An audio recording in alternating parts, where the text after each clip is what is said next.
Thank you, Cassidy, and thank you for putting this on, and thank you for putting us in a music video. So stay tuned. July 4th, out will come a Waffle House parody starring Jared Smith twerking. Apparently, that's what he told me just now. So I'm Glenn Scrivener. I'm an ordained minister in the Anglican Church. I am an evangelist, and I do some YouTube stuff and some writing stuff and that sort of thing. I'll get these guys to introduce themselves in a second, but I thought one good way of introducing tonight's topic, how to have good faith conversations. I've given them about 30 seconds worth of warning.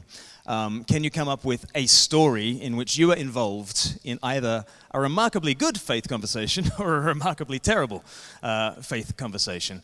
And in order to kick us off, one story that springs to mind is having just come to faith as a very zealous kind of Christian. I was on the London Underground, and I started talking to my neighbor because I was so excited about Jesus. And it turned out, in very, very broken English, he told me that he only speaks Aramaic. And the only Aramaic phrase I knew was one of Christ's 7 sentences from the cross, where he said, Eli, Eli, lama sabachthani, which when translated means, my God, why have you forsaken me? I thought this would build a bridge. I'm a Christian, and my God has forsaken me. So I'm just imagining now, his face fell, and he got off at the next stop. I'm not sure. That was the stop he was intending to get off. And I'm just imagining the conversation he would have later that night, telling his wife, I met a Christian, he seems miserable. So sometimes faith conversations can go like that. Who wants to go next? Introduce yourself, and hopefully you've had better faith conversations. My name's Paul, and I'm a Christian Reformed minister in Sacramento, California. I had something to do with the start of Estuary, and my most recent good faith conversation was that whopper of a conversation that we just had here. And I referenced it a little bit. First, Cassidy said, well, why don't you do a Randos conversation there? And I said, all right. And should you know who it is? I said, nah, surprise me, that'll be fine. But then when I sat up here and I didn't know who was coming, I thought, this could go really badly. Because when I do it on the internet, just on a Zoom call, I mean, if something happens, you can just not show it to the world. So then it was like, oh, I've never really done one of these in person. And she, as those of you who were here for that, boy, did she show up. And, you know, when I think about Estuary and how it relates to church, I think it's the heart of a good faith conversation is just honesty. People are ready to tell you things that they might not like to say and you might not like to hear, but they believe it's true and they desperately want to connect with you through the truth. And what they say might have problems and issues and have difficulties down the line, but they don't care. They just need to tell you what's on their heart and what they truly believe, and maybe you can connect through that. And so if that is the case, then maybe none of us will be quite so alone as we can be sometimes. So to me, that's what a good faith conversation is. Well, howdy, y'all. My name is Jared from North Carolina, hence the vernacular. I have a YouTube series called Atheist Church Audit. So my shtick is that I, as an atheist, hopscotch around to different religious institutions. I try to go to a different temple, ward, mosque, cathedral, church, cult, etc. Once or twice a week, and it's a ton of fun. So I feel like normally I tend to have very positive, really good faith interactions and faith discussions, largely because they're in person, right? I'm very fortunate in that regard. However, the story that immediately comes to mind is a very negative faith discussion that I had recently. My apologies for those of you who are here for the first session this morning. This will be a repeat, so check your phones or fall asleep or something. So I was sitting on a park bench outside of my favorite coffee shop there in North Carolina, and this Australian gentleman walks up to me and goes, "Excuse me, sir, do you have a moment to talk about my Lord and Savior, Jesus Christ?" Not bad. Thank you. First of all, why was he Australian? I have no idea. Secondly, You're born that way, Gary. what preceded was a frustrating, dare I say infuriating conversation. So, I'm very smiley, and so this young man had been kind of force-fed this very simplistic theology and a very simplistic way of sharing this theology. Kind of I don't mean to throw him under the bus, but the Ray Comfort style of evangelism, hey, have you ever stolen anything? Even like a paperclip from your coworker? Hell, because you're a thief, and God hates thieves, and you're going to hell. It was like that, and it was so bizarre because this young man, he must have been like 25, and it was terrifying, the disconnect between what he was saying and how he thought it would land with me. Just staring me square in the face and, not knowing me from Adam and saying, yeah, so basically you're a sinner and you need to repent and God hates your sin. And just right out the gate. And it was clear to be gracious to this young man. He was probably a little neurodivergent. And I think the thing that was frustrating to me was it felt like his faith community has failed him. That they handed him this theology and this script and sent him out into the world and expected that to be, this bless God, hallelujah moment where I come crawling back to Jesus. It was really lame.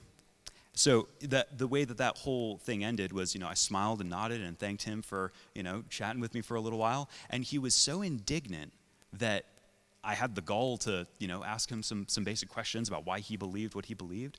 He refused to shake my hand as he left, and he said, "I'll shake your hand when you come to Jesus."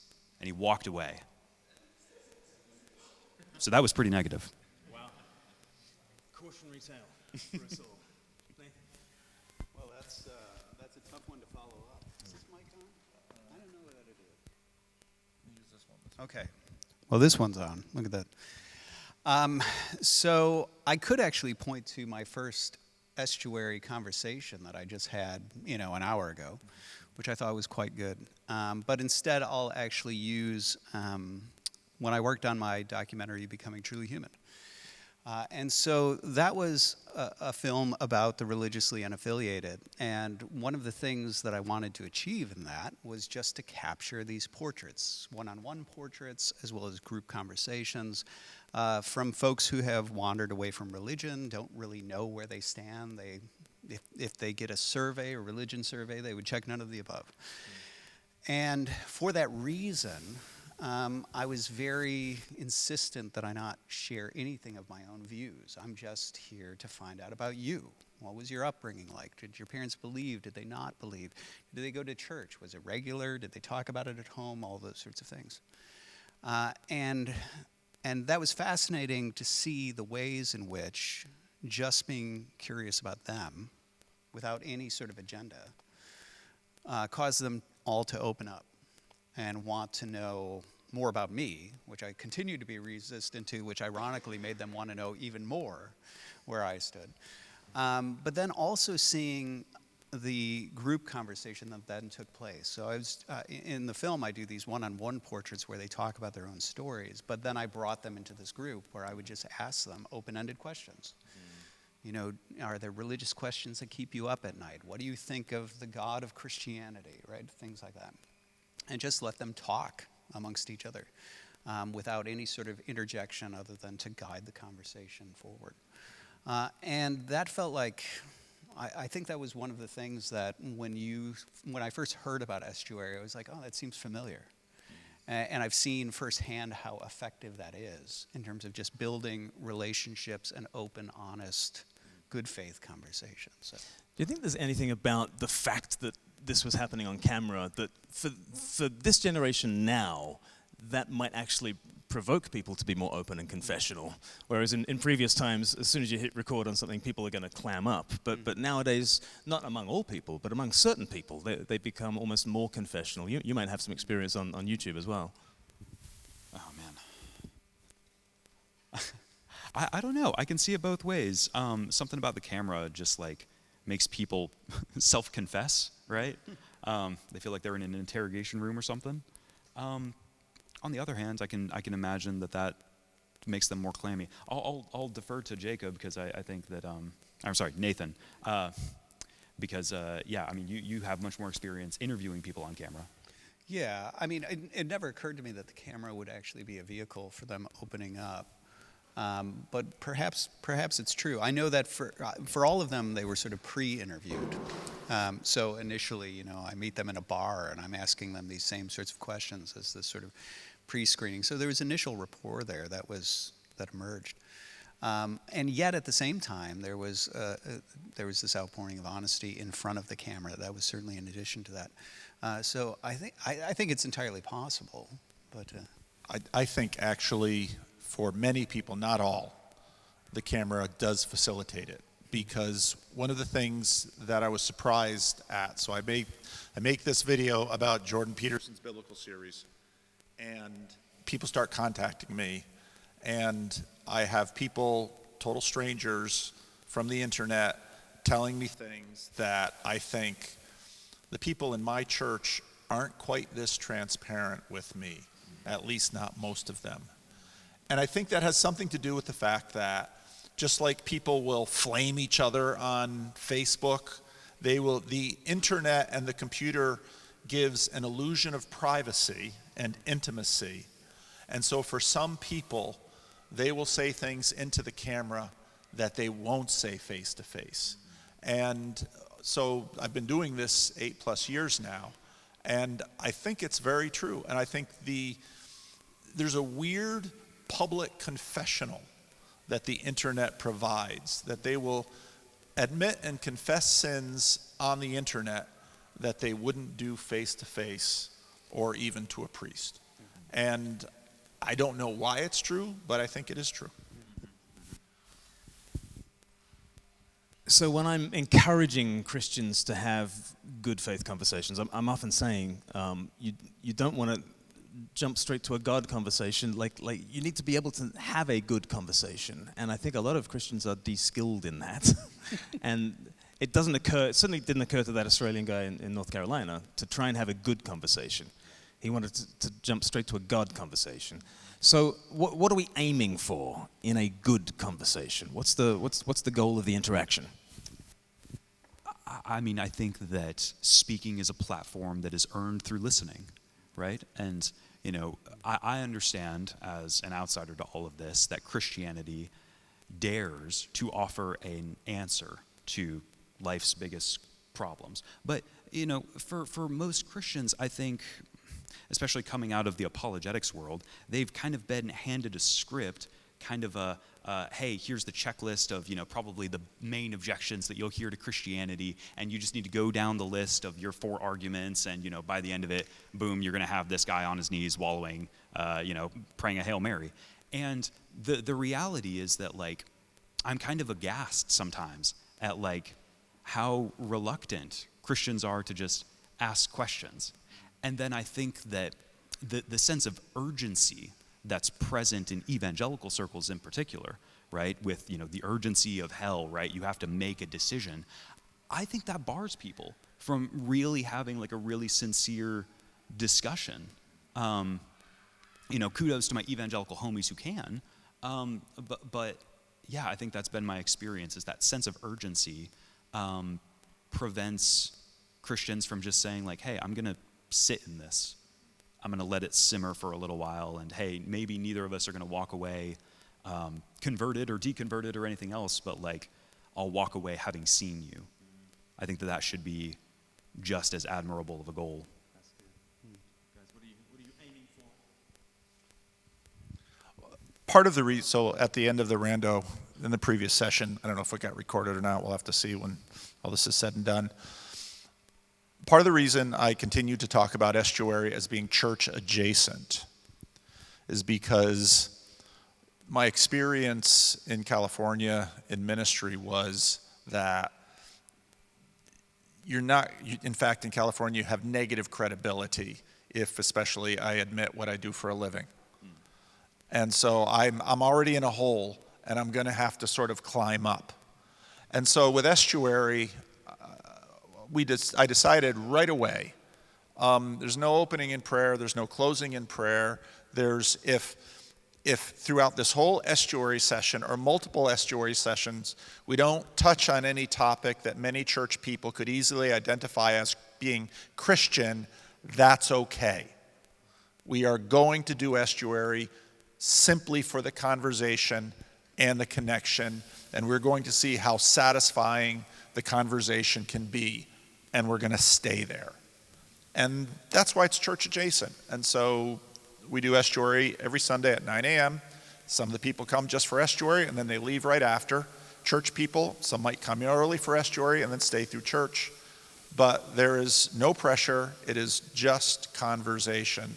And over the last 2 years, I've come to the determination I wouldn't want to work in a church and not have this, frankly, as an every week practice for, I think, what it teaches the church people. I think they've learned amazing things through it. And the unchurched people, they had latent questions about church. They knew like zero about it. And then they started to wonder, and then they start to make friends. And you know, what God does with that, I'm a Calvinist, so I leave that to him. All right. Okay. Jared, what was it that you said at the beginning of yours? Was it mutual earned respect through listening or something? Speaking is a platform that is earned through listening. Okay. Yeah. No, I like that. This is going to be the second time today I've appealed to Kant's categorical imperative, which isn't going to help me in terms of my... Thank you, Bethel. It's not going to help me in terms of shedding the rumor that I'm a Kantian. I'm not,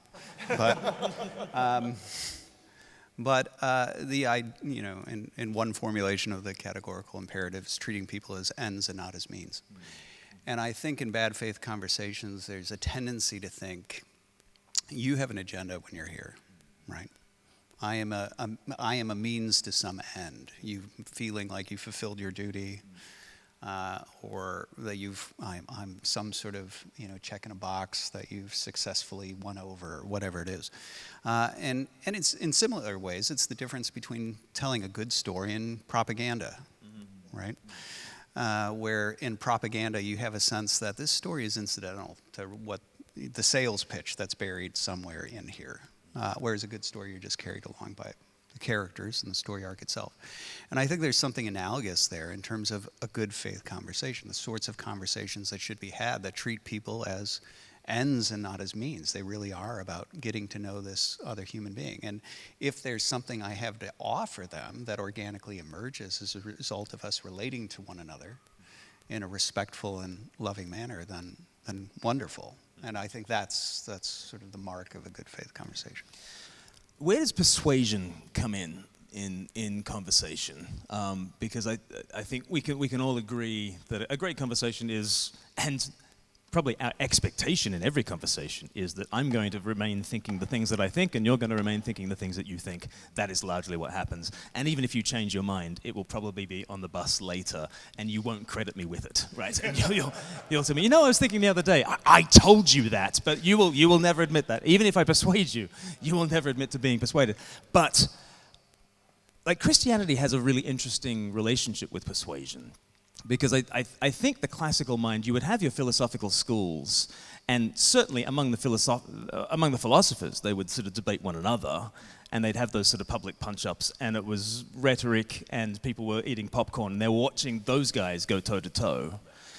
But that's not the same as your Australian guy coming up to you, persuading the hoi polloi, persuading, so in 2 Corinthians chapter 5, Paul says, knowing the terror of the Lord, in King James Bible, knowing the terror of the Lord, we persuade men, right? And I think something interesting happened with Christianity there was a movement of persuasion that actually says everybody, whether you're a philosopher, whether you're a thinker, whether you are elite or not, you are worth conversing with, and I want to change your mind. And there's something actually egalitarian about that, in the Christian understanding. There's something democratizing about that. Your opinion matters so much, I want to change your mind, sort of thing. And I just wonder, I think that's a Christian distinctive, which runs into the problems that you shared with your Australian friend. He very much knew about the terror of the Lord, and he was very much trying to persuade you. How can we talk about persuasion in positive ways, but also kind of place that virtue in amongst other controlling virtues as well? All right. So one of the things that I think is rather interesting is that within the ancient world, the attempt to persuade was obviously not unique to Christians. You had the entire school of Athens, where you have all of these debates going on. What I find kind of interesting when considering the question that you're raising is that the success of the persuasion was what Christians thought was so unique. And so you actually find this if you look at Origen's Philokalia, or if you look at Athanasius on the Incarnation, they both talk about this as one of the proofs of Christianity, is that all of these brilliant minds tried to persuade and failed, and it's the success of Christianity in spreading across the world that they took to be one of the evidences for it. So that's something that I think is rather notable and interesting. But that doesn't necessarily tell us the value of it. It just tells us that within the world of ideas, philosophy, and religion, there was an open discourse that was interested in truth and sought that through, dialectical persuasion, that sort of thing. And so I'll have to say I'm somebody who's inclined to that direction, but I think something that's come up, perhaps in some of our apologetics discussions earlier, is the fact that as that develops over time, it takes on a certain rationalist impulse that sort of reduces human decisions and beliefs and whatnot to mere analysis. And I think that's left a lot of people cold. And now, as we're in a sort of post-Enlightenment, post-modernist culture, where people are not, elevating rationalism, reason to the place that a rationalist might, in the days of, say, Leibniz, ends up leaving you in a place where folks are starting to knowingly form their views on more ethereal grounds, intuitions, a general sense of meaningfulness, a vague sense of spirituality, something like that. And I think that's indicative of recognizing that human intuition, knowing, experience goes beyond just analysis. And oftentimes analysis, even when it walks a certain road and gets to a conclusion, doesn't change the way a person believes or behaves. We're just more complicated than that. And so I think that's part of what's cracked open the door in this conversation about apologetics, for example, during this gathering, about what does that mean in terms of apologetics if we're going to treat apologetics as a mode of persuasion, right? And how you engage people today. I don't think it's a bad thing, to engage in conversation and stand your position. Jared and I have had plenty of conversations where Jared has represented his position, I've represented mine. I presume that Jared would like to persuade me of certain things in that discourse. Is that true? No, not Not at at all. all. Not at all? No, okay. Please stay exactly where you are ideologically. I see. Got it. Because you're going to join him. That's right. That's where the party's at. Yeah. But so I would just say that I don't think it's a bad thing in fact, I think it's just a natural human thing when you engage in any sort of reasoning to be inclined to persuade. I think more of the question is how to do it in a way that is fruitful and respectful of the other person's humanity, freedom, and all those sorts of things. Yeah. Humanity, freedom, those are some other virtues to bear in mind as we talk about this. Somebody mentioned your name, Paul, just before we started this session, as somebody who persuaded them, in amongst some other YouTubers, somebody who persuaded them certainly not to walk away from the faith and to dive in with both feet with the faith of their childhood. You have been persuasive, and yet you're a million miles away from this Australian evangelist that we keep on. You very rarely, certainly in the conversations that you have, you very rarely even put your view. and yet you have proved persuasive. Any idea why?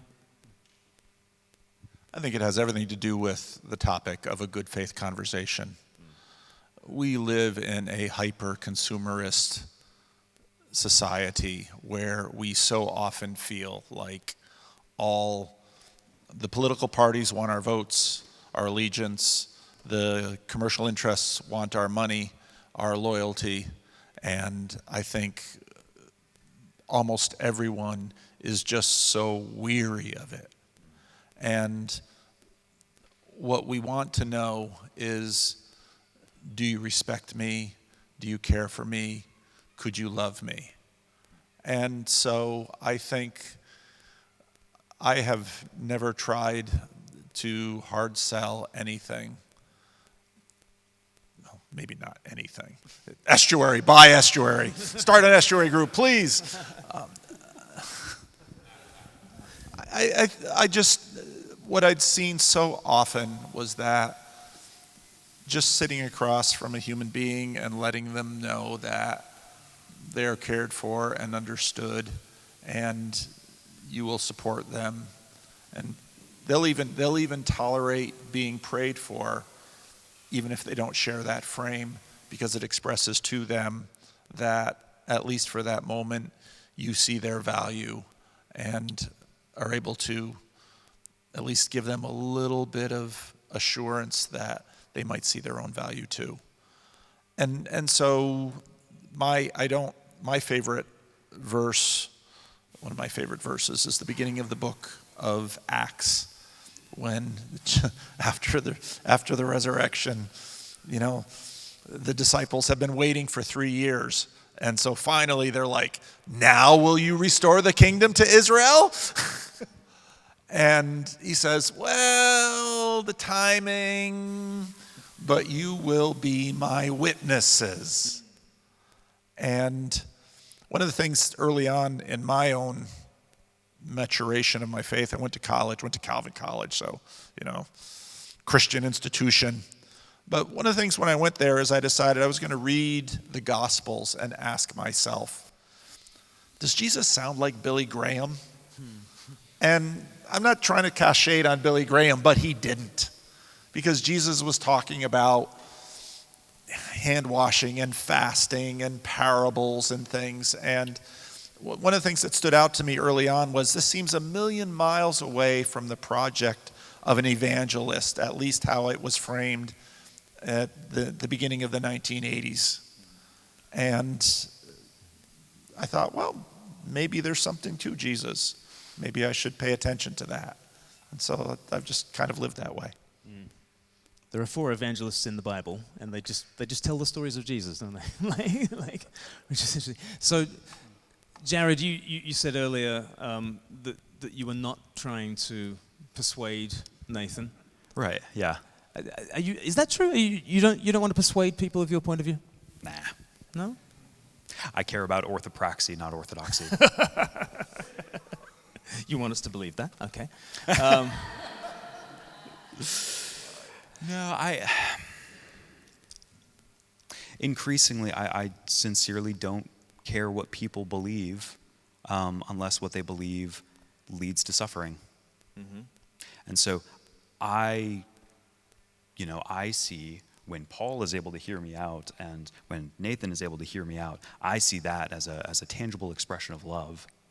And that means a lot more to me than me trying to persuade them of certain, logical or philosophical propositions. Mm-hmm. Okay. So how do we bring difference into the conversation? How do we disagree well? Violence. Kidding. So that is something about you do have a kind of a theology brought in when you're talking about persuasion, because you're talking about not forcing somebody, but by force of argument. There's still a sword, but it's a sword of the Spirit, according to the New Testament. So you're wanting to bring a difference, perhaps even rhetorically, forcefully. How do we do that well in our conversations, Nathan?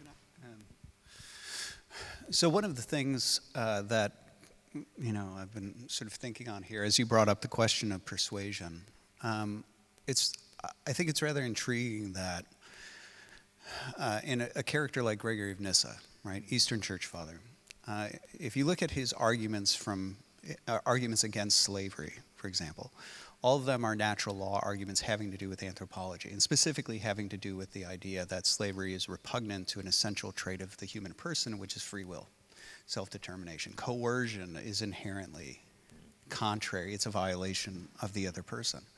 And I think there's a sense in which, whether you're talking about propaganda or you're talking about physical coercion, you made a joke about violence, but it's not as if that's never been used as a mode of persuasion. I think all of those things, what strikes us as repugnant when we see it, whether we would articulate it that way or not, is that it is a violation of the other person. And the fact that they do have, as a human being, this sense of self-determination or self-substancing or free will, right?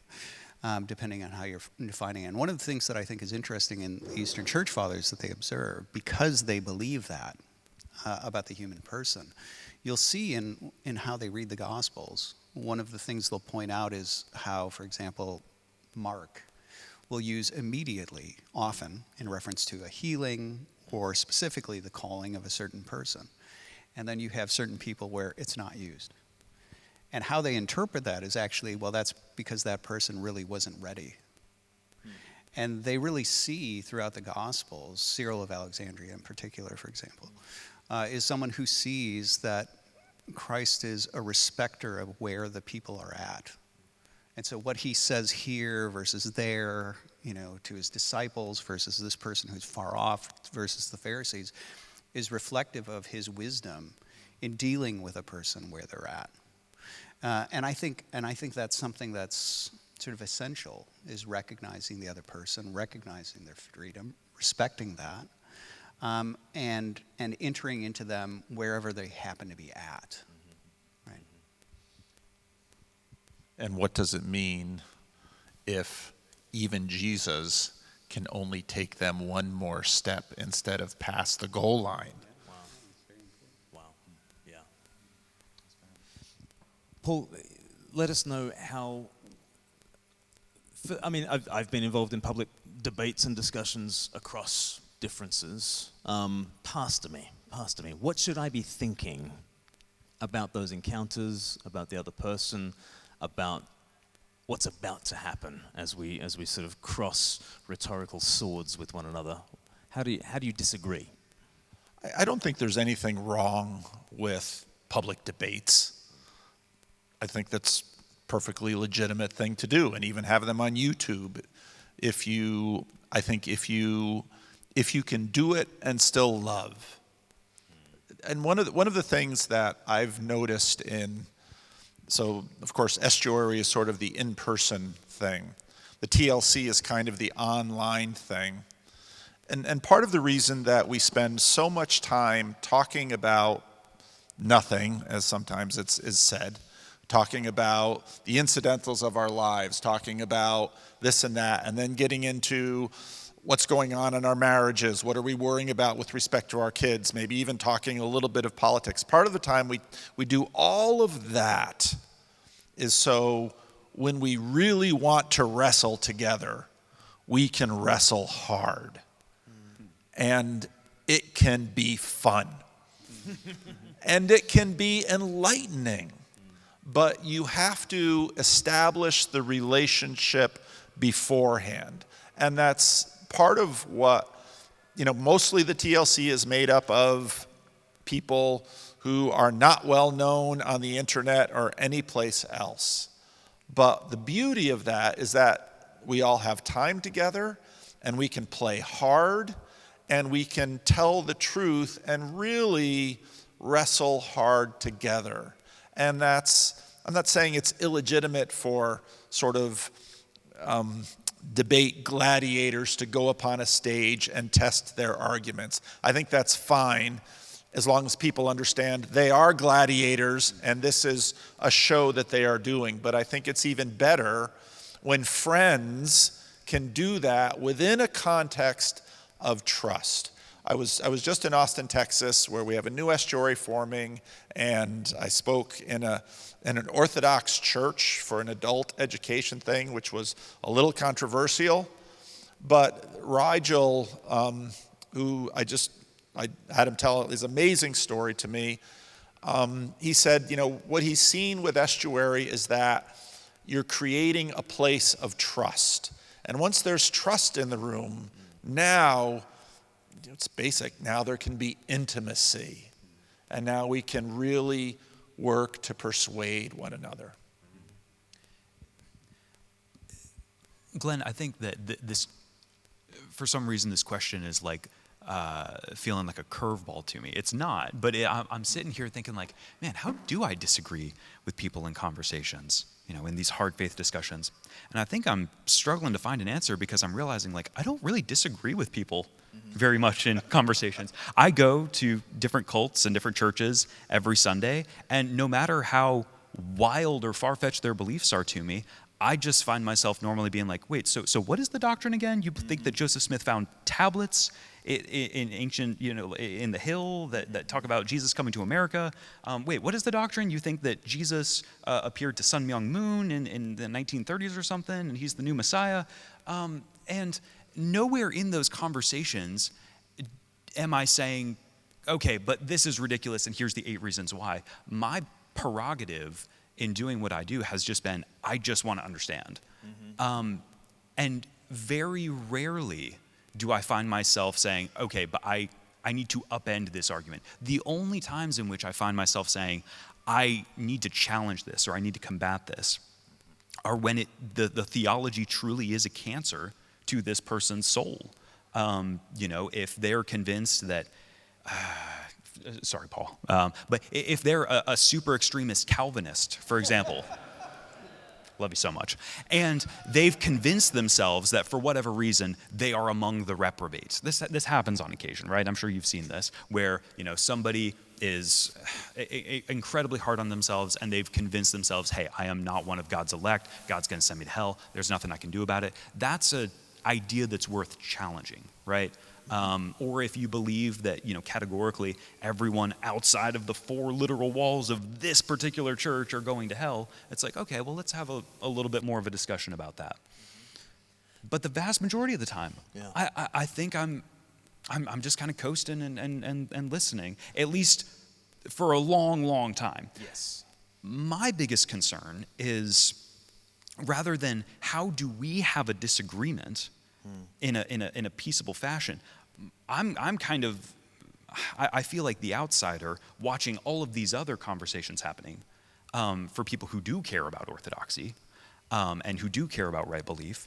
And I'm saying, okay, how can we organize society, law, governance in such a way that protects these people's ability to have healthy disagreements, so that I don't care what the doctrine is. I don't care what the belief is. And there are groups that I heavily, heavily disagree with, and I would fight for their right to peaceably, disagree with and be in the city square having discussions and dialogues about theological controversies. So you want a healthy free market of ideas, For and sure. you want to protect that space.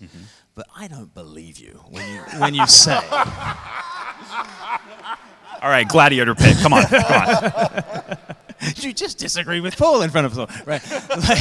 like, on some level, you're processing what you hear from that guy, even if during this conversation you never bring up that you think that's nuts. In the car on the way home, you're processing that.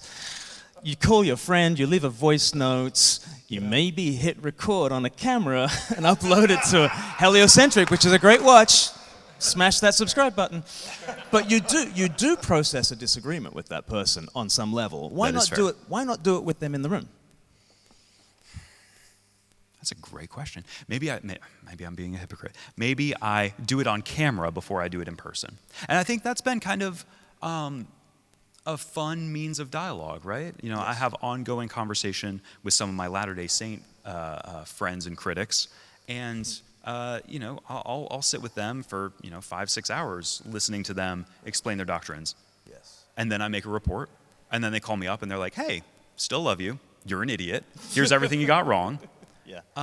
That's kind of been a nice format, I would say. Well, here's what's really good about that is as you let them speak, you're really in the information gathering, part of the conversation, and and you won't get to the disagreement part of the conversation if you come in instantly with judgment, or you come in instantly with skepticism and the folded arms and the quizzical look. So you're very good at drawing out of people exactly what they believe. And it's kind of a three-way conversation in some senses, because in some senses it's you, the other guy in the audience, and For sure. you know, and they're getting to see that. So definitely, as you are in that fact-finding mode and in that inquisitive mode, I think you do that brilliantly, and I think you also disagree, and I think having that conversation as well at times is not just good for the clicks. You know, it's also, you know, it's also part of good conversation. When I think it was my first or second rando, it was with a guy who was sort of into Buddhism, and I posted it, and then I got an email from a woman. He could be in a car accident tonight, and you didn't preach the gospel to him. And okay. And I actually, it's something I get criticized with for fairly regularly on my channel, because when I do have a randos conversation, people are wherever they are, and I mostly listen, and I do have thoughts, and I will process that. But to point to what Nathan said about Jesus didn't. I mean, that's exactly what I went to the Gospels looking for when I was 18 years old. I wanted to know, where was the altar call? Where did Jesus use this language that I've seen certain Christians say is absolutely essential to the faith? And I didn't find it. I found other things. And again, you will be my witnesses. And a new commandment I give you, that you love one another, and that you love your neighbor all the way up to and including your enemy. And so, in the mode of conversation, the Christian duty is to try to figure out what love looks like in that conversation. And it's always a question of wisdom. And there will be times, every now and then, I will be more direct, and then sometimes people are surprised, because I say to my wife, I say, honey, I have a reputation on YouTube for being too nice. She looks at me. They think you're nice? Believe it or not, yes. But it's always a matter of wisdom and judgment, and, we're fallible with it. I actually have a question for Jared. And so this is going to sound like... Does it involve Kant? No, it doesn't, actually. I mean, I could make it involve Kant if you'd... No, this is going to sound like I'm sort of doing a confrontational gotcha question, but it's absolutely not, yeah. I'm curious, because you were in the estuary gathering that we just had, and it was a lively, some might say heated, conversation. Where you, me, others who were there, I won't name for privacy reasons, but where there was a fair bit of disagreements and argument and things like that. Yeah. And so the question I wanted to get to is just, I'm curious what that was for you. And just to clarify what I'm asking, right? It makes sense to me why, when you go and you explore these churches, why you would just be curious about them. But that is an example of us having a back and forth about fundamental worldview issues. Mm-hmm. And I'm guessing that's not the first time you've ever had a conversation like that, And so I'm just curious, in that context, there's no part of me that thought, I think Jared really wants me to not be Orthodox, right? No, I didn't ever get that impression. But I am curious what it was for you, right? Because there clearly was a dialogue happening that was argument, which that's precisely what I was referring to when I said aimed at persuasion. Whenever you're engaged in a dialogue, an argument like that, you are making your case for your position, even if your goal isn't to deconvert me or something like that. I think for me, it was fun, and it was catharsis. Okay. And I think, for myself and for some of the other people in that discussion, I think that, some of the existential dread that comes up when talking about, the really top shelf metaphysical questions, I think there's stress in wondering about those things. I don't think we're going to solve anything, but it's damn therapeutic. Okay. So there's that, and then I think, in the context of something like that, again, that's something where I care very little about. I care very little if somebody is a simulation theorist, or if they're a Platonist or a radical skeptic. I just want people to be well, and I think that talking about it makes people well. You've said a few times, now we're going to all pick on Jared. I told you, shooting fish in a barrel here, Jared. The whole thing was a trick. Nice Vanderclay estuary. Now the claws come out. I have chainmail under this. A number of times you said you don't care. And that, on one hand, sort of portrays a fashionable distance. And that fashionable distance can communicate respect. But there's another sense in which, while I want to be patient with people in my conversation with them, I also have to communicate to them I do care. And while these metaphysical conversations might seem esoteric and a little bit at a distance, they are important. And if they weren't important, they wouldn't be fun nor meaningful. So I wonder about the care part.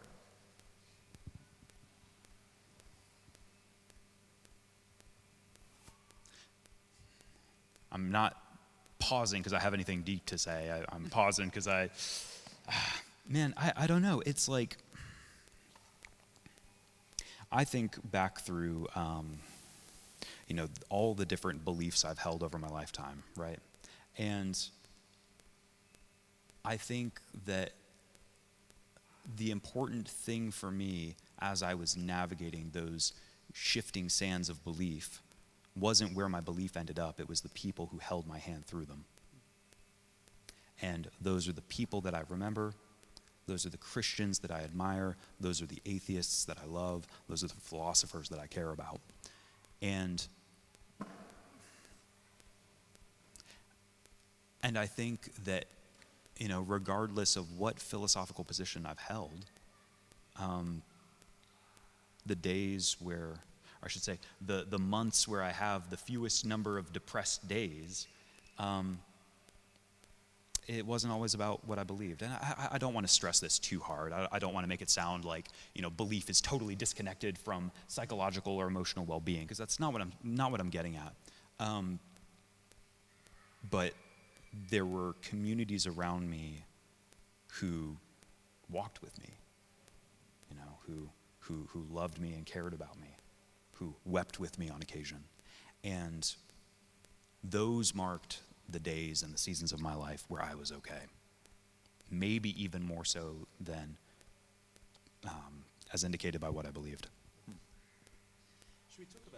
Should we talk about that community side of things? I think that's really important, Jared. I remember hearing you say, Paul, you were once asked the question, why do you believe in the resurrection? And the first answer out of your mouth was, because my parents did. Why did you answer like that? Because it's true. Some of you know I had this conversation with a subjectivist. I didn't know he was an objectivist when I started the conversation. And we went round and round about this, and I wouldn't budge from that position because it's true. And I don't think it's something to be embarrassed about. My belief in the resurrection is compelling because of the lives I've watched my parents live. And I don't know that that's special with respect to the resurrection. I think that's true with respect to a great many things. And again, one of the most frequent questions I get from people is someone will come up to me and they found myself or Jordan Peterson or Jonathan Peugeot persuasive, and they come to me and they say, I'd really like to be a Christian, but I don't believe it. And I will say to them, then go live amongst people who do. Because it sounds like a terribly secular argument, but the truth is we believe in groups. We have our plausibility structures. And so if you would aspire to believe a thing that is difficult for you, live amongst the people who do believe it. Now, once you're living in their midst, the quality of that belief will be seen by the quality of love and a whole bunch of other metrics that you see within their communities. And I think when you look at how Christianity managed to supplant the ancient pagan world, it was really a lot of that. That people saw Christians living and they might say, this business of the resurrection and the incarnation, it all seems wacko, but I often look at Paul singing hymns of praise in these painful stocks in a Philippian jail. And I've seen a lot of crazy. I'm sure the people in the ancient world saw even more crazy than I've seen. But I'm sure some of the people watching Paul sing hymns of praise after being bloodily beaten thought, if that's crazy, I want some of that. Nathan, do you have anything to say about the power of community in the act of persuasion? Yeah, so I think Paul gives very good advice here. So when looking at the research, the sociological research on predictors for dissociation from religion, it's interesting that they all sort of congregate around similar patterns. And this isn't, of course, everybody, but usually you can say, well, did the person, did both of your parents believe or not believe, right? And one of the predictors is, one of your parents believed and one didn't, which already introduces, well, maybe not, right? Did they attend church regularly and enthusiastically? Well, not so much becomes, well, maybe it's not that important. Do they talk about it at home, right? Not really. So it seems like something relegated out there. In times of crisis, did they turn to it or away from it, right? And you can go down the list, and one of the things that you see is this, this coalescing of things that are conveying in an intuitive sense, not in a logical sense, but just in an observational sense. This isn't really that important, right? And it could also be applied to clergy, right? So let's say you have a family that's devout, but then you have a church experience where you have similar sort of patterns. That can also be disruptive. And what's interesting is there's not as much research yet, because it's relatively new in terms of the return of the religiously unaffiliated. But there was a dissertation done in Michigan on this. And the initial research, at least looking at that, is that what's interesting is encountering people who, not that this is how the research would put it, but are the antithesis of all those predictors. I encounter a nun who loved me and has devoted her life to this. And she UN, patient, none. yeah, You mean yeah, that? yeah, Right, this right, being right, an okay. NUN, right, or a monk. Usually right, you I have should to definitely discriminate, in yeah. this context clarify that, or a monk, right, or just somebody who really did change their life, and they seem to earnestly believe this, and they love me, and they're present. And all of a sudden, I'm observing the living antithesis of what destabilized my faith in the first place. And those sorts of encounters start to move people toward rethinking it. And it's one of the reasons why converts oftentimes will convert back to more traditional religions, like, Latin Mass Catholic or, Eastern Orthodox or something like that, because that's oftentimes the, full embodiment of this antithesis that they end up encountering. And so I think there's truth to that. I also think, though, I don't think that's just a sociological bit of data. I think it's theologically sound, because one of my critiques of, say, proofs for the resurrection the sort of, I'm going to give you, here are the historical facts that demonstrate that Jesus rose from the dead, is that if the resurrection is real and significant, it's not just one guy being raised from the dead. It's not just reanimation. The full, robust New Testament understanding of resurrection is that that's a metamorphosis of humanity that's supposed to spread like an organism throughout the world. And the result should be saints. And so it would be like sitting here and saying, look, I've got a workout plan that'll make you jacked. And you're looking at me going, but you're not jacked. Now, I can explain that, but we should be able to find people who are. I don't follow it. But let me point you to some people who did, and you can see. And my point in that is saying that there's actually something valid, quite valid, about the intuition that says, I'm in a community that's supposed to be transformed because of this, and they don't seem very transformed. And yet then also encountering another community that is, and saying, it's easier to believe this around you folks. Do you ever worry, Jared, that you show up in communities of faith and you think, oh, I'm asking for it? By it, do you mean a swarm of hugs? Yeah. No.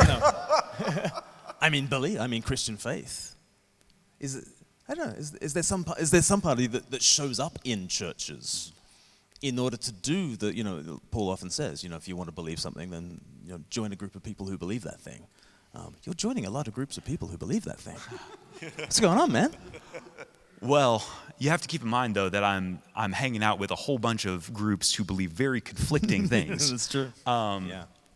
I'm hanging out with the United House of Prayer for All People, who believe that Jesus was basically reincarnated into a man from Cape Verde in the 1910s, named Sweet Daddy, and we all need to pledge our allegiance to Sweet Daddy because he's the restorer of the true church.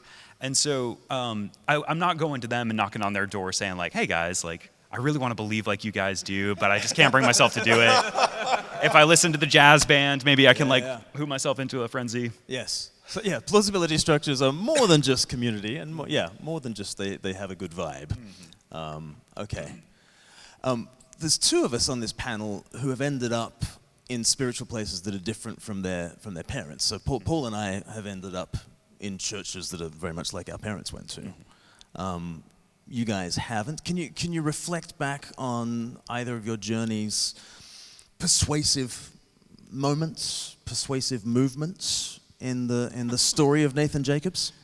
I mean, you can go and watch on YouTube your wild and crazy ride. My wild and crazy ride to orthodoxy. Yeah. So I can't deny the influence of my mom on my early childhood impressions of Christianity. And that influence was significant in two ways. On the one hand, because she was deeply interested in apologetics, at least I never went away with the impression that Christianity was dumb or unreasonable. So that's one thing. The other thing that was interesting was that she would send me off to school and say, oh, by the way, they're talking about evolution today. The age of the earth, they're going to tell you, is made in 6 days. It's only 6,000. Don't believe any of that. That's just nonsense. They're just misreading the Bible. I've got more information on that if you'd like it. And it's so weird hearing that in England, because everyone in England is thinking she was going to say the exact opposite. Everyone in England is thinking they're going to say it's 13.7 billion years. Don't believe it. Okay, yeah. All right, okay. Yeah. So it was a private Lutheran school. Yeah. Okay. And so being sent off with that, I had the impression like, oh, it's okay. It's perfectly okay to question ideas. Right, even if they're coming from the church. And so that was an odd sort of tension that I got there, this high view of reason paired with, and you can question the things that even the church is telling you, which was formative. So then when I wandered away, I carried that with me. And it's one of the reasons why I wasn't afraid to explore people like Kant or whoever. The second most influential thing was less a community thing and more LSD. And the conversation I had with myself during that, which was very formative and important. I can tell more about that if you'd like. But I would really say the relationships that were critical was once I started studying philosophy and religion in earnest. I left art school to do that. I thankfully found scholars who recognized I was not a conventional student who was there to get a degree because I had some sort of post-graduation aspiration. They recognized, oh, you're here because you're pursuing answers to certain questions. And they, in this sense, facilitated a certain mentoring relationship that was conducive to allowing me to follow the questions wherever they led. And they created sort of a safe intellectual space for doing that. And there was one in the sort of religion section that was doing that, and one in the philosophy section. And so that was enormously influential. And then, perhaps the next biggest moment for me was just encountering the Eastern Church Fathers, which ended up turning my world upside down. And is that you in a library kind of reading ancient texts? What is that? So I had already gone through, there was a lot of that prior to the encounter with the Eastern Church Fathers. I had thrown myself into the study of, Augustine, and then from Augustine into the Augustinian tradition, forward into scholasticism and post-Reformation scholasticism, backwards into the pagan influences like Plotinus and Plato and people like that. And so Augustine was sort of my springboard for studying the history of ideas. But rather than drawing me into Christianity, I ended up becoming a full-throated opponent against Western Christianity, which, as far as I knew, was all of Christianity. But the encounter with the Eastern Church Fathers was actually under a patrologist. So it was in my doctoral studies when I took a class with an expert in churches, or a Church Fathers specialist, and we were doing a study of 325 to 381, right? Basically, the First and Second Ecumenical Council, the Arian dispute, Athanasius of Alexandria, Arius, the councils, the Cappadocians. And that was the thing that was so disruptive, was that was the first time in probably 10 years where I was reading theology where I said, I don't know what I'm reading. And it was initially just the difference and the desire to understand was where I started. It wasn't that I read the Eastern Church Fathers and I thought, oh, I believe this. It was that I said, this is weird and I don't know what I'm reading. So I need to understand it because it's a blind spot in my understanding of the history of ideas. But over time, as I studied them, that's when I began to be persuaded. And that did actually lead me into the doors of a church. I realized, oh, Eastern Fathers, Eastern Orthodoxy, okay, I get it, right? And I happened to be a block away from a very large Orthodox church. I walked in one day, I said, I need a priest. Some poor soul, Father Raphael, said, I'm a priest. And I said, well, buckle up. I got a story for you. And sat him down, and he patiently listened. And what was nice is I started to go there and visit regularly and sit in on these prayer services like matins or whatever it might be. Very rarely did I go to liturgy. But I'd always hang out afterwards. And he was wise enough to sit there and listen to my questions and just say, if you read the Church Fathers, go ahead and read them some more. They have answers to those questions. And he wouldn't even answer my questions. But that was probably the best way of dealing with me. And so, yes, it was reading ancient texts, but it wasn't as if I wasn't in dialogue with the church and a priest and things like that. Jared, as you reflect back, and again, people can go online and see a lot of what you've said about some of your sort of spiritual journey and deconstruction and that sort of thing. Can you think of moments that were persuasive one way or another in your journey? Counterintuitively, I mean, I think that one of the biggest stepping stones in leaving the faith was realizing how much I didn't want to leave it. And realizing how difficult it was to try to cobble together some philosophical, apologetic, theological, moral reasons to stay. And it just felt like I got really tired of squinting, to try to make sense of it all. And then once you stop trying, it's like, oh, I don't think this is true. And are there other people who you're sharing this with in the moment, and they're kind of going through the same journey as you, or did it feel a very lonely time? Oh yeah, no, very lonely, and I don't know, it sucked, bro. It sucked less later on, right? Yeah. I think that I don't want to have anyone here walking away with like the world's smallest violin for like your atheist friends. Because I mean, truly, deconstruction is a very painful process. But I find myself, you have to take this with it, that I find myself substantially less depressed day to day and less suicidal now than I was when I was a believer. Tell me what's painful about it. You're leaving behind your best friend. Being Jesus? Yeah. And that sucks. And I mean, it's not just that, right? I mean, oh God, I can't watch Avatar: The Last Airbender without crying. Have any of you guys seen that? Show of hands. Yeah. When the Fire Nation attacked. The sense of like cosmic hope and purpose that young protagonist with an arrow tattoo on his head has. Okay. I can't watch that without tearing up because it echoed for me the kind of cosmic sense of purpose that I had when I was a believer. And laying that on the table and saying, I don't think that's a thing. That's very painful. It's, kind of classically an ego death in my mind. So that's painful. And I think there's a sense of fear of, who am I going to be if I don't believe this? And there's a lot of uncertainty with that. And I was kind of in this, Christian milieu that kind of made it sound like, yeah, well, if you leave Jesus behind, there's only one direction this goes, and it leads to spouse abuse, heroin, prostitution, and 8 years in, I've only done like 2 of those things. Kidding. It's almost bewildering, realizing like I think I'm okay, and it's disorienting to feel that, and it almost galvanizes my atheism even further. I think that would be a recommendation to my Christian friends in general, is be careful about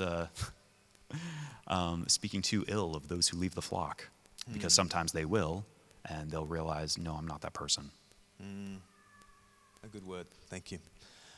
In a second, we're going to open up to some questions. So please do think about what you would like to fire this way in terms of questions. I live here in England. You guys are all in the States. It seems to me that there's a lot of noise about faith conversations in the States, and there's a vibe shift, and is it a spiritual vibe shift? And so from one point of view, you might think that the front doors of church are very, very busy, and perhaps the doors of some churches are very, very busy. The back doors of churches are very, very busy as well in America. So a friend of mine, Mike Graham, has written a book with Ryan Burge, a statistician, and Jim Davis, a church pastor, called The Great De-Churching. Came out 18 months ago, and 40 million Americans have quit church this century. Most of them have been quiet quitters. They have not slammed the back door of church. This is not hashtag ex-evangelical, hashtag empty the pews, largely. Largely it has been people who still believe the same kind of Protestant-like beliefs that they had going into church, just quietly quitting because they found a podcast that satisfies them, and out they come. So it seems like quite a mixed picture, and certainly the headlines over here in England in the last sort of year or so have been a lot about sort of quiet revival type stuff and vibe shifts type stuff, and growing churches are growing, and that is a thing. But it seems to me like shrinking churches are shrinking as well, and there is a lot of that quiet quitting going on as well. Tell us what you're seeing from your vantage points in the States about people either moving to or from U.S. churches.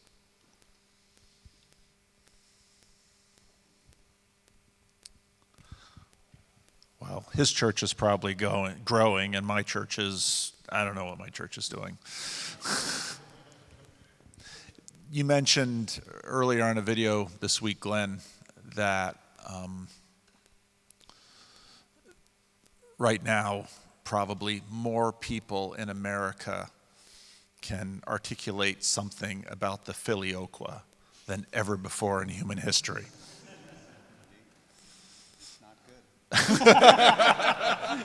That's the one word they don't like.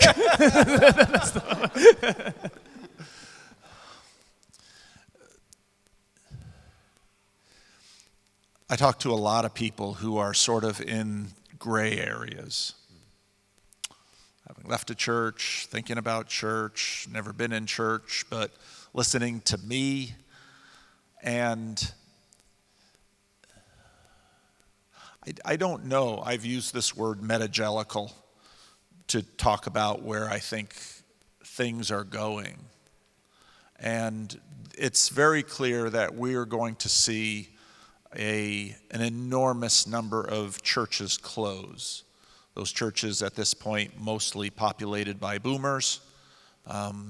And we're going to see a lot of buildings in America that, well, your buildings in England are so pretty, they leave them up and put other things in them. In America, they're just going to knock them down and put something else up. A parking lot, yeah. And I think we're going to see changes in the church. We already are. We're seeing, what I call the Orthodox moment, and I praise God for that. I think I talked about a little bit in a video yesterday and in the rando today, this revitalizing hall pass in a C.S. Lewis way, that someone leaves the Christian Reformed Church and has discovered orthodoxy and is now going to liturgy and confessing to their priest and, enthusiastic about their marriage and their life in Christ in a way that they weren't in the church they grew up in. And I say, praise God. There are other people who are telling stories, and Jared, when I listen to you, I hear grief. And I listen to a lot of that.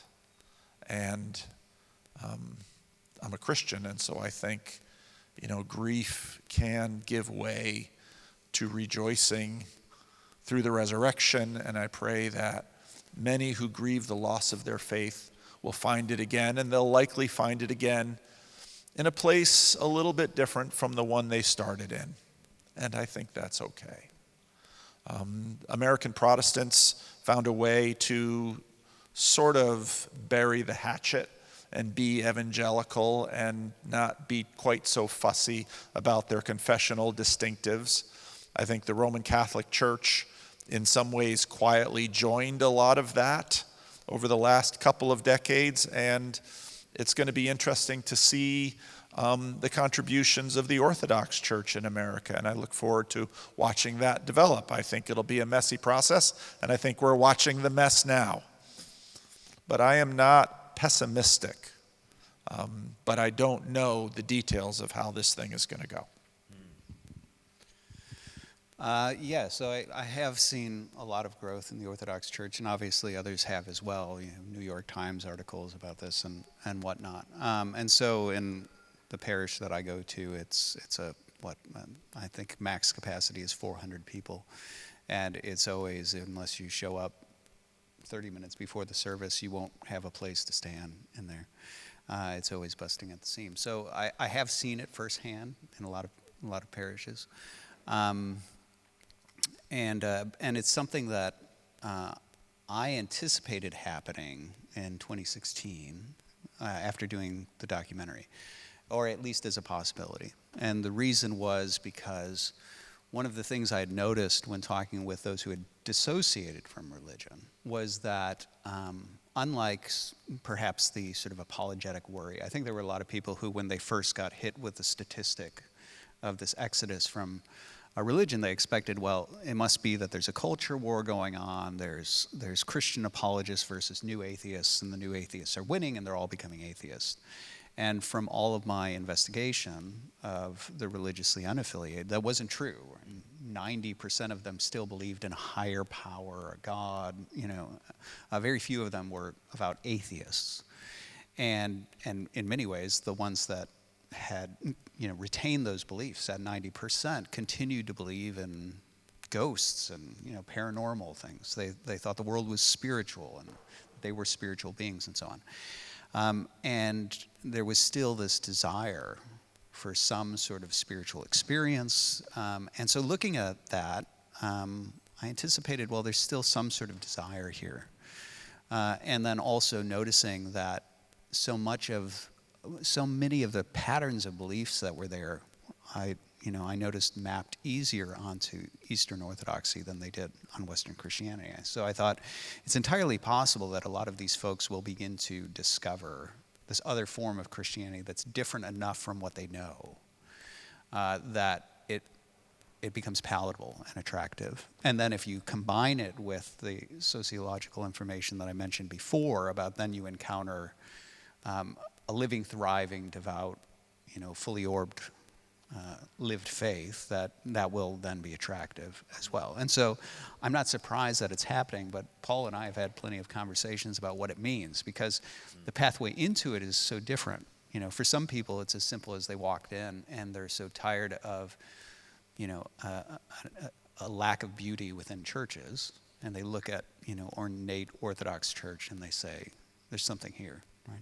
For some people, they're just curious about liturgy. They've been in this non-liturgical, it's still liturgy, but it's this non-liturgical world, and they're like, I'm just curious about that. And you guys do liturgy, but there's also a lot of other weird pathways into it. Like, I've got my axe to grind about young Earth creationism. I read Seraphim Rose, and he's a young Earth creationist. You guys must be really strong on that. So you have some of that sort of stuff happening too, which is pulling different people. And then you have weirdos like me, who's a philosopher who ends up, working his way there. So I think I've seen the growth, but as Paul said, where it all goes is going to be an interesting question for a few different reasons. And I won't go any longer after this, but I'll just say one of those reasons is because I think one of the beauties about something, a liturgical tradition like Orthodoxy, is that on the one hand, the liturgy is the same everywhere. The iconography is the same everywhere. There's a certain religious pattern to it. And yet at the same time, if you're versed in iconography, you can say, well, I know that that's Romanian, I know that that's Russian. The culture's voice always comes through it. And I think that's beautiful. And so that's one of the conversations we've had is, what does American Orthodoxy look like when it becomes rooted enough that now an American voice starts to come through it? And I think there's a good version of that. I think that there's a bad version of that. People could see our conversations about that very topic if they want an extended conversation about that. And then there's also these other oddities, which is inevitable, I think, when you start to have mass movement in a certain direction, which is some people are good faith actors and some people are bad faith actors. Some people are drawn in for very wrong reasons. There'd be some wrong reasons. Okay, well, I'll give you one example. I think, and I don't think this is a fatal reason, right? It can be something that, sort of moves somebody through the door and then it sort of wears off and is replaced by a healthy faith. But I think online, in the interest of re-enchantment, for example, there is a lot of interest in the cryptic and the weird and alternative histories and something that I would identify as, say, a Gnostic impulse. I want to know the secret weird stuff I want to be in the know. And for that reason, sometimes what you've seen is that some people have latched hold of that and drawn on Orthodoxy as saying, Orthodoxy has some weird doctrines to it, right? And they're like, really, tell me more. And before you know it, you have people who are drawn to Orthodoxy because of a certain esotericism, right? Because they're sitting there looking for some sort of cryptic knowledge. And that's this itch that it scratches. And when they come in the doors, rather than getting about the business of orthopraxy, they end up saying, so can you tell me more weird stuff, right? And so I think there's a real danger, as just to name one example, of Gnosticism, a certain form of Gnosticism emerging within the Orthodox Church. And so how that plays out, whether or not the church is equipped to go ahead and handle that and so on, and sort of gently turn people away from their Gnostic impulses toward a proper Orthodox faith, well, remains to be seen. Shout out to my Gnostic homies. So, famously, infamously, I end pretty much every single one of my videos with the phrase, "My name is Jared, I'm an atheist, go to church." You all have followed that advice today, so thank you for being here. I think that people often misunderstand what it is that I'm saying when I say that. I am not saying, hey, go get plugged into your local Baptist church and become a Baptist and stay there for 40 years until you die. That is categorically not what I'm saying when I say that. My goal is to encourage people to go and explore the religious communities that surround them in person. Turn your computer off, throw your phone in a river, and go and sit in a pew for a couple hours. Because whether you walk away finding yourself with a renewed sense of compassion for the people around you, you realize, okay, this church has a bad rap, but it doesn't deserve all of the hate and criticism that it gets. Or you walk away saying, God, the place sucks, and they are terrible people, and they're on the fringes of becoming a destructive death cult. I think that it's important that people see that, and that they see, the flesh and blood person next to them, and they see the complexity in how to navigate faith discussions with a flesh and blood human being rather than a caricature. I noticed that when you went for an example of a flesh and blood human being, you went for Paul. I am not a robot.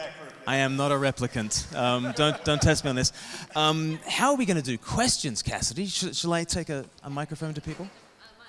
Yeah. And, We got and then loads. Pete's going to help us get the camera going. And if you want to pick out Sir? the particular person you want to answer, pick somebody out. Otherwise, we'll... Try to keep your questions short and concise so we can get as many of your questions in as possible. Questions, not sermons. Let's go. Okay, I'll try and keep it pretty short.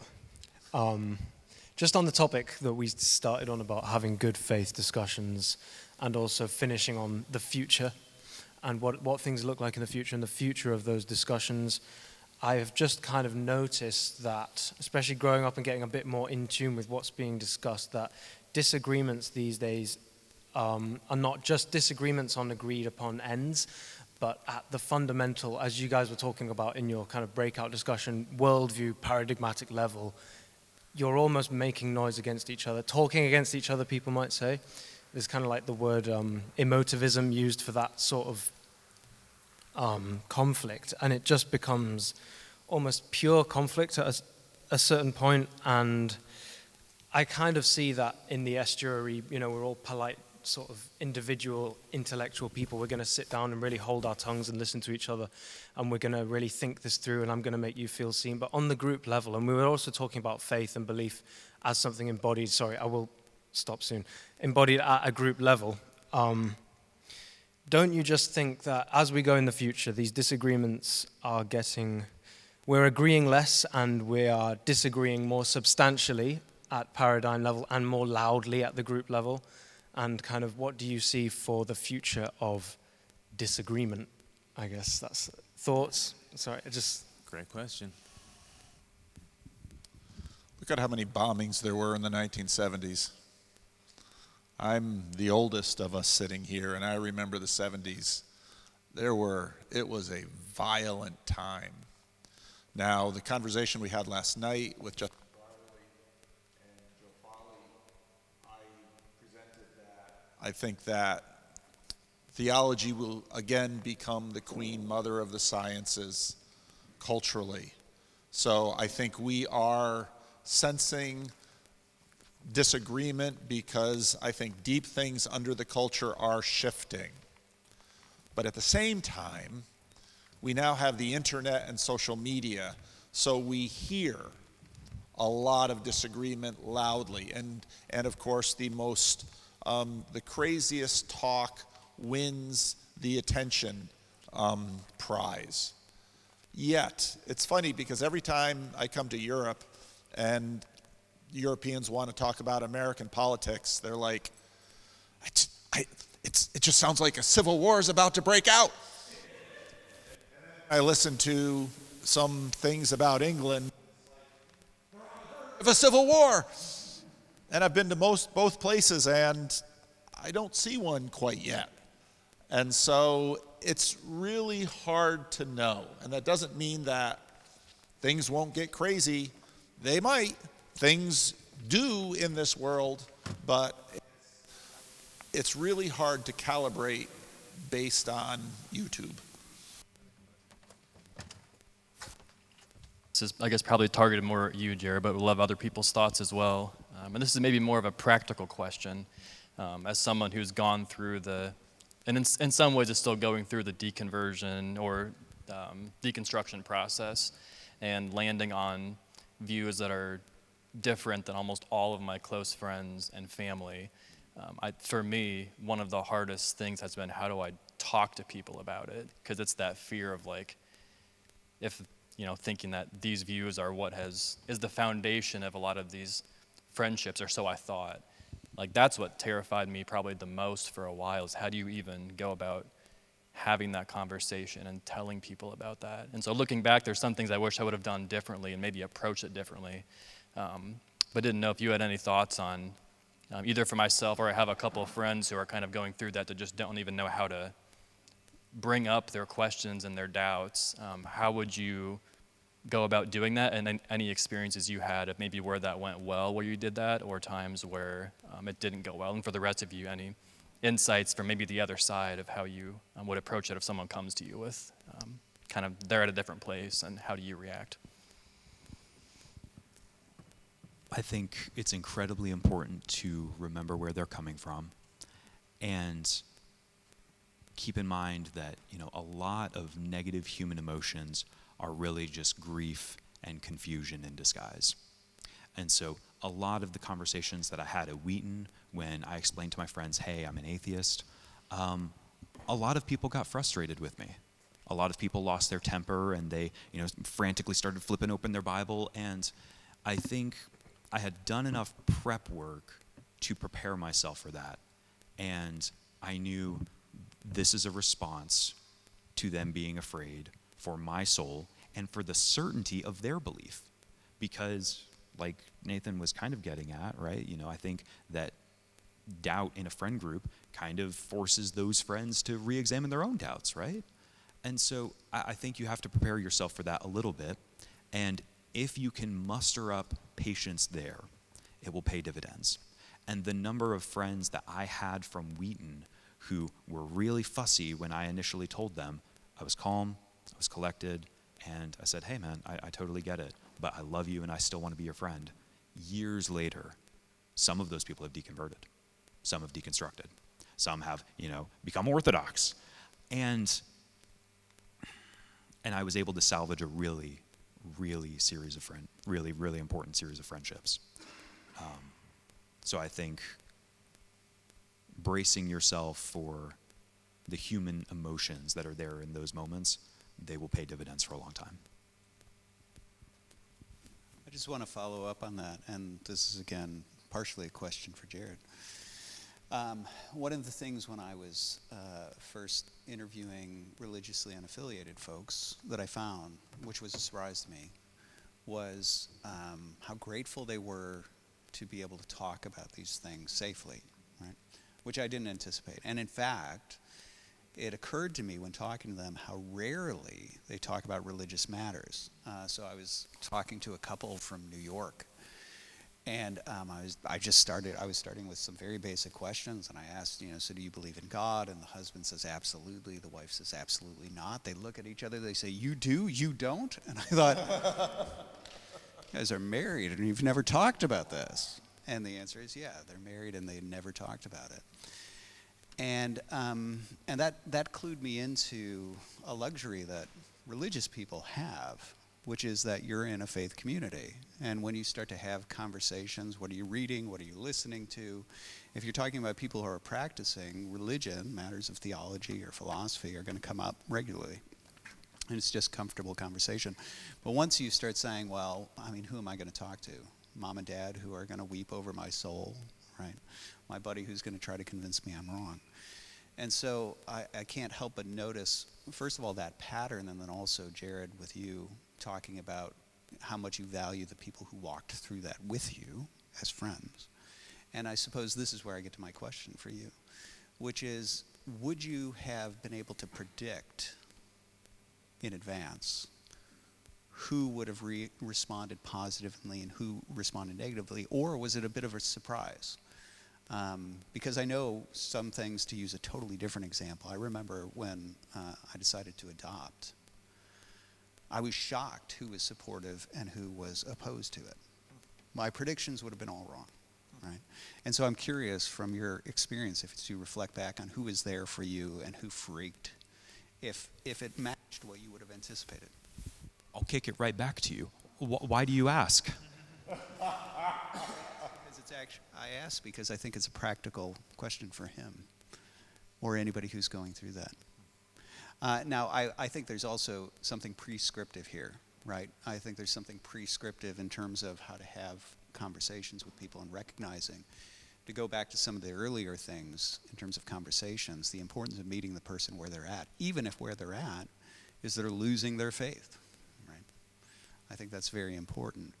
But on a practical level, I just anticipate that at least one of the risks in going through that is, how will people respond? And so the tendency is to just close off and not tell anybody, you know? And I guess part of the question is that a fair fear? Because people did in fact respond exactly the way you feared they would. Or were you in some ways surprised at some of the reactions? And I think I'm glad you're here, because I became an accidental YouTuber. I never intended to become a YouTuber. And the people who kind of drew around me, many of them are in the similar space where you are. And just pastorally, I knew it would be rough in their own community of faith, the one they grew up in or the one they were embedded in. And so what grew out of this was a place where I don't know which friends will go with and which friends won't, and I don't know if you know, but you're going to need friends to go with it through you. And the better friends that you have, both in terms of their loyalty to you, but also to be able to offer you something from their own experience, I think the more you'll be blessed. To answer Nathan's question, I think I had a pretty good read on it. You know, for better or worse. I know that's not the answer that would be most beneficial, but I think that, you know, kind of by clocking people and saying, like, I think I know how this person is going to react to it. Here's, you know, how I'm thoughtfully going to break the news to them, or how I'm going to have this discussion. I think that helped, right? You know, for my parents, it required an hour-long sit-down conversation because they couldn't even process what the words meant. Hey, I'm an atheist. Like, they didn't understand what it meant. And so I knew that required a longer, more robust conversation. With some people, I knew that there's one kid in my youth group who, like, you know, he came to Jesus in part because I led him to Jesus. And I knew that with him, it was like, I'm just going to downplay this as much as possible. He's like, ran into him at a Starbucks. So, man, what you doing? Oh, he's blah, blah, blah. Or, oh, Jared, are you still in ministry? I'm actually not a believer anymore, man. Sorry, dog. And, you know, but in the brief conversations we've had since then, you know, like, I think he's come to accept it from a distance, and we're chill.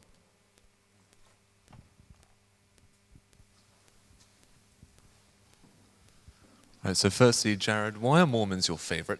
I'm joking. You don't have to answer that. But in seriousness, what I have noticed here, being, I suppose, being that lone Mormon island a little bit, is that there are some people in this room who are itching to have me join their church, right?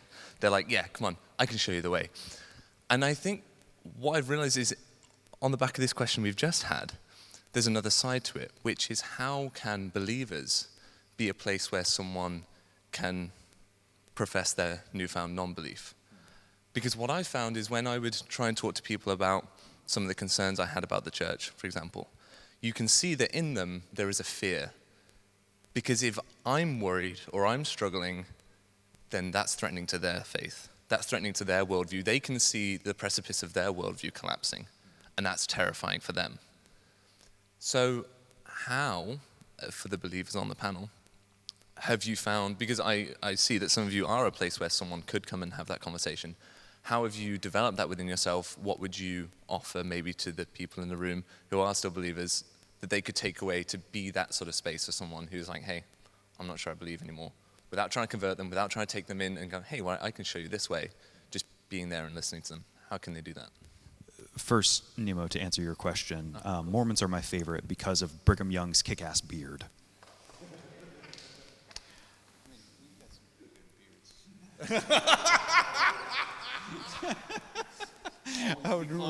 That's right. Always speak closely. Yeah. I mean, I think back on some. I can't remember who said it, so I apologize if you're like, that was me. But I think it was in this morning's session where no. This morning's session, I think it was, which I wasn't on. But I think there was talk about the sort of difference in quality of, the sort of faith where someone has gone through these crises.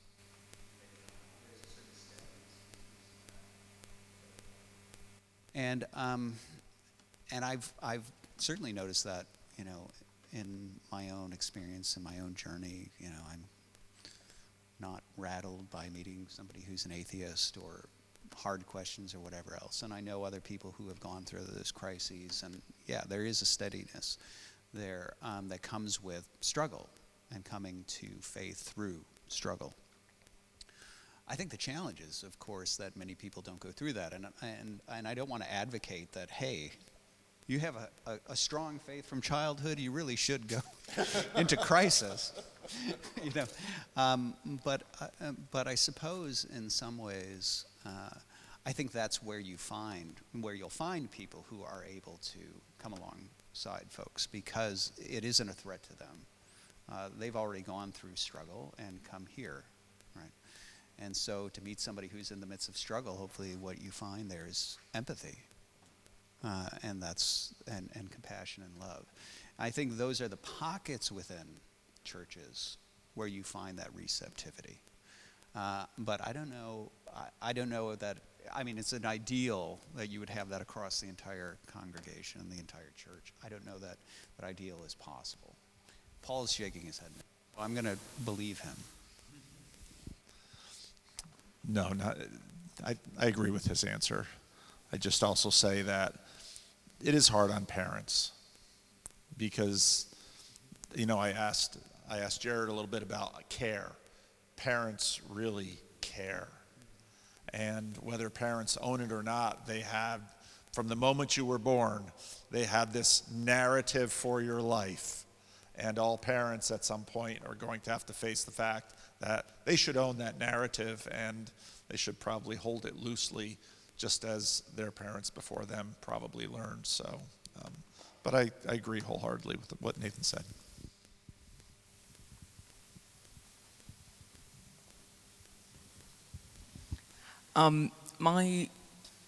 Should I wait until? Okay. My question's for all of you, but all different questions. But it's the same question. Anyway. What advice would you give to a newcomer to each of your philosophical or theological positions? So what advice would you give to a newcomer to Anglicanism? What advice would you give to a newcomer to atheism? I can't remember if you further specified your philosophical points.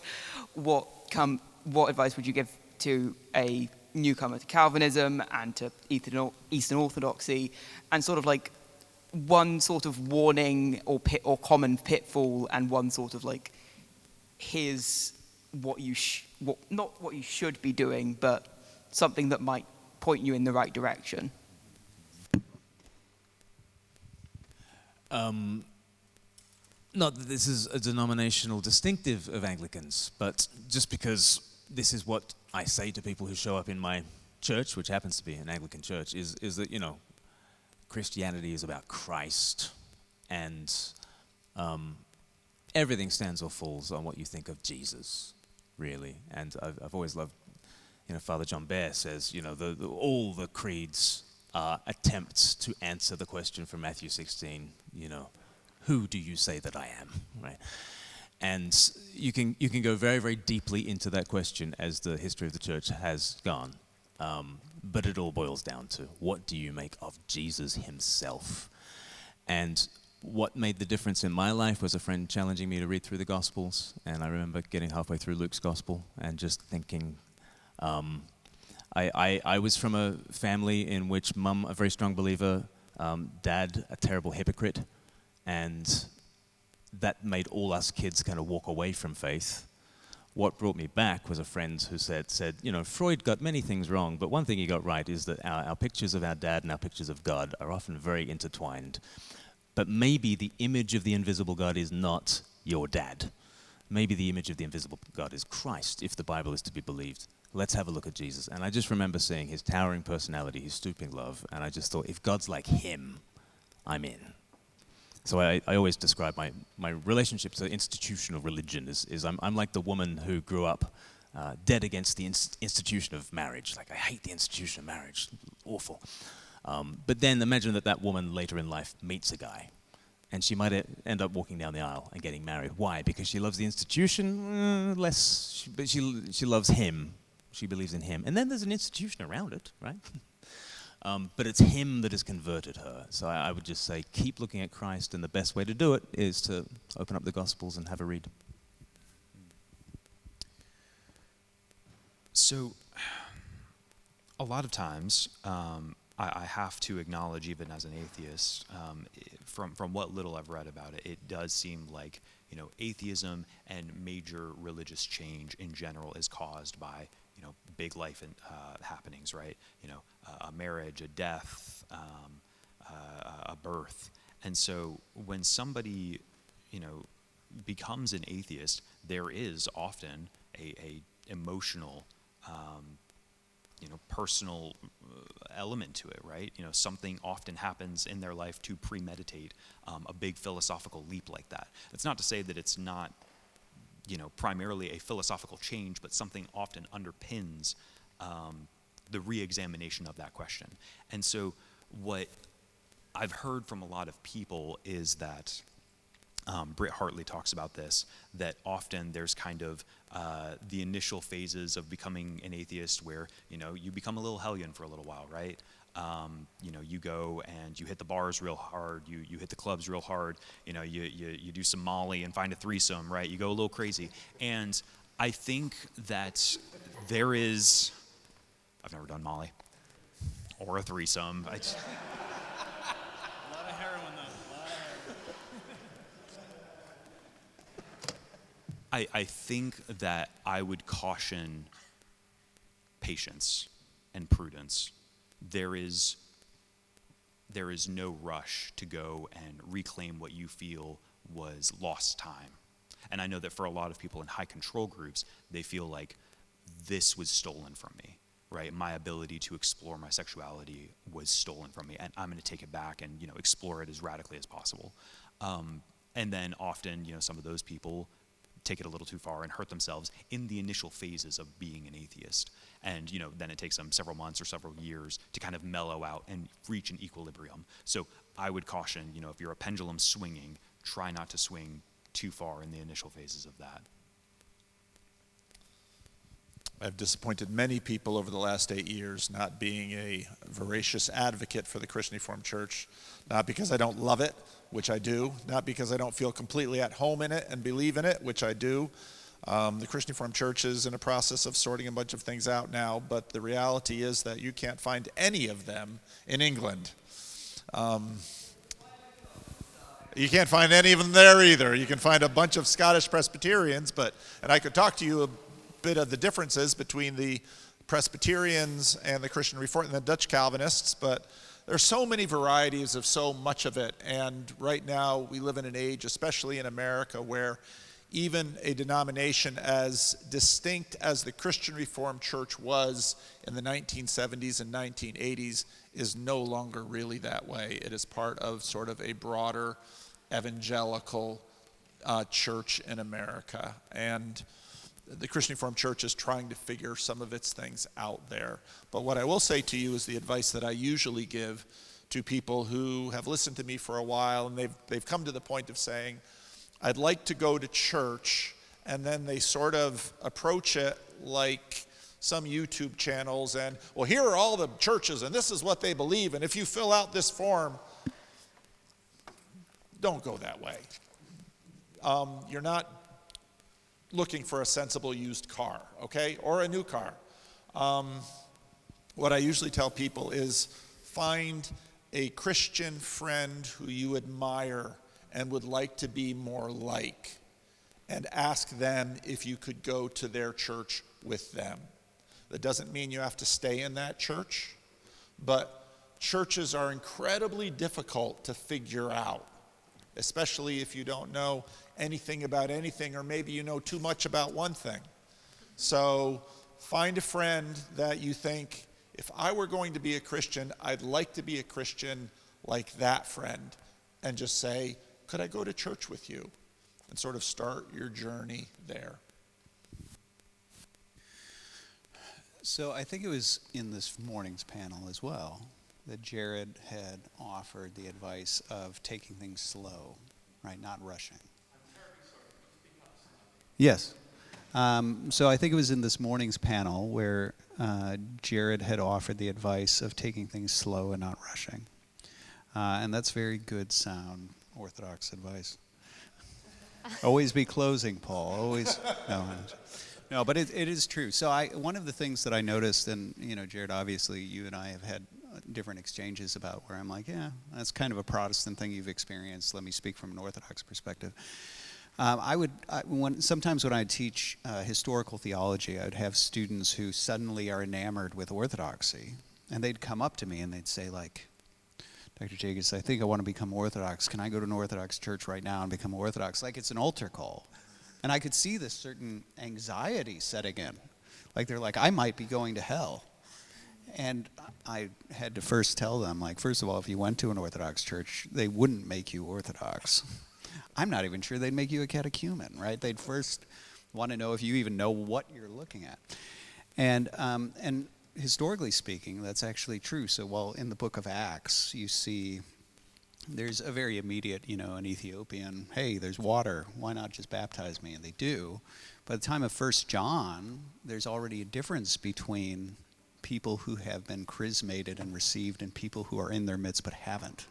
So that John's talking about, there were people among us who went out from us, but they were never one of us, but you have a charismata, right, an anointing. Differentiating these sort of inquirers, catechumens, from people who've actually been received into the church. And you see in somebody like Cyril of Jerusalem, this discussion of the wisdom of the church that says, look, these people are on a journey, and we're doing violence to somebody's soul if we bring them in and give them the mysteries, and they don't even know what they're getting into, and they apostatize. And this is one of the reasons why it's important that they sort of try this on and make sure that they really want to do this. And so you see that movement toward this slower disposition to receive people.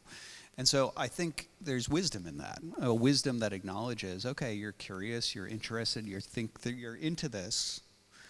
This is an entire lifestyle. Why don't you try it on a little bit, before you actually say you want to devote your life to this thing. And so I think that wisdom comes through there. And then the other thing with that, I think that goes beyond just entering the church doors. And this is something that I talk a lot about in my writings and in my podcast, is just that so many of us coming from a Western culture have very Western ideas about Christianity and spirituality and philosophy and all the rest. And the Eastern Orthodox have a very different worldview. And it takes a long time to turn over that soil, a long time. And so being patient and recognizing that you're still in this learning process, which isn't all up here, much of it is, in here, that sort of thing, I think is something that is very important for folks who are exploring, upending their entire, sort of background and entering a new tradition.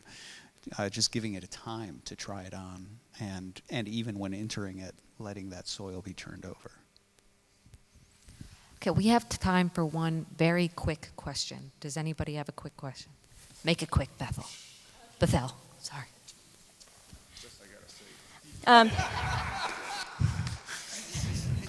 Okay, I will. Hello. Hi there. I'll do my best. So I wanted to circle back to the theme of urgency in evangelization, and there's been lots of talk about, in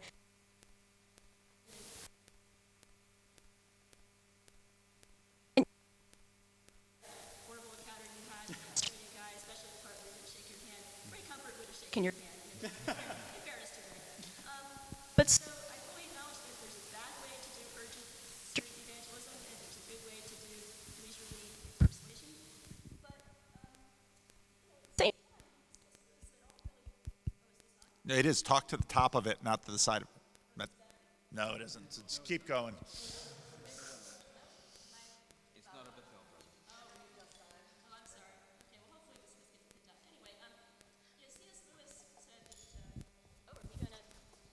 Okay, this is not brief. Sorry. All. Okay, sorry. Let me just wrap up. All right. I mean, all the C.S. Lewis said that all the really frightening things about hell were said by Jesus. And Paul, you said, I'm reading the Gospels and I wonder where's the Billy Graham stuff. I don't know which version of the Gospels you were reading, Paul, but I mean, there's some scary parables in there, the foolish virgins, the foolish rich man, this very night your life will be required of you. We got all this stuff in there. So I wonder, can we have at least a couple of cheers for the street preachers, for Jared, for your former self, the Jared who cared, the street preacher, fiery Jared, the Jared who led your friend to Jesus. Is there not a place for that? Is there not room for that, even if we're doing something different? Oh, you've cracked open a can of worms. So my favorite thing that I've been thinking about lately is you're absolutely right, Bethel. There is an image of hellfire within the Gospels. I'm sometimes like I give a curious eye to some of the more progressive critical Bible scholars who say the idea of hell is nowhere in the New Testament. That feels like a little too intense for me. But the story of Lazarus and the rich man, you see that urgency there, right? You see the urgency of, hey, hell is a long time, right? And we don't know if in that parable hell is an eternal thing or it's a really long time thing, but clearly this man is suffering. And he says, like Abraham, please send somebody to just put a drop of water on my tongue. But that whole parable is not about accepting the gospel. It's about giving to the poor. It is categorically not about the rich man refusing to pray the sinner's prayer and come to Jesus.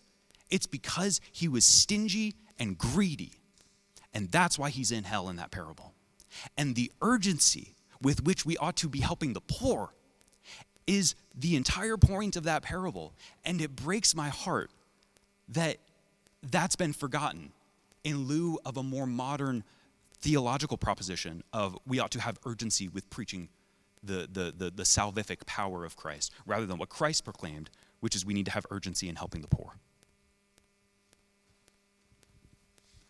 I think somebody's showing me a time signal.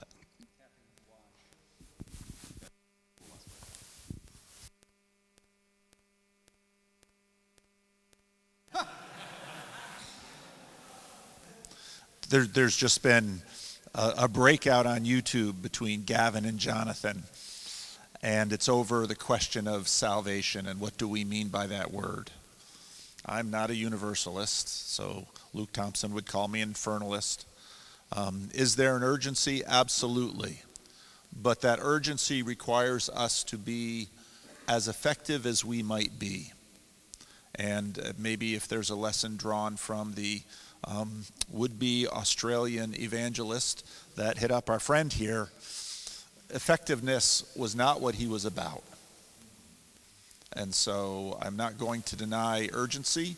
I'm not going to deny that there is peril in this world or that salvation can be simply siloed into next life destination. I think Jesus talks plenty about that as well. So, but everyone who seeks to do the work of the care of souls must do so with as much wisdom as they can muster, and they themselves will be called to account before God for what we do with those around us.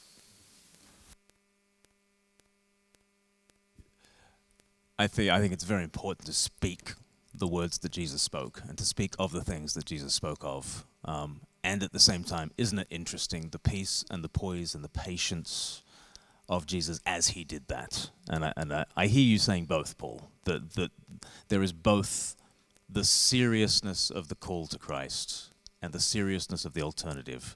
And how do we put that together with the Christ with the peace and the poise and the patience and the pastoral care to move through this world? And what I'm often saying in evangelism training is like, your goal is not to gain converts, but to offer Christ. And I think all sorts of twisting manipulation happens when you go out from a place of emptiness in order to say, world, fill me, and you try to gain converts, rather than the patient, pastoral, personal offering of Christ, which I think is from the overflow, rather than from a place of anxiety and need. I think we should draw stumps there, which is a good English and Australian and cricket. It's a term drawn from cricket. We're going to draw stumps there. I have. We'll explain it later. Yeah, that's fine. I'm an evangelist for cricket as well. I could talk about that all night as well. This has been a fantastic conversation. Don't you agree? So why don't we show some real generous applause for Jared, Paul, Nathan. I've been Glenn. Thank you so much.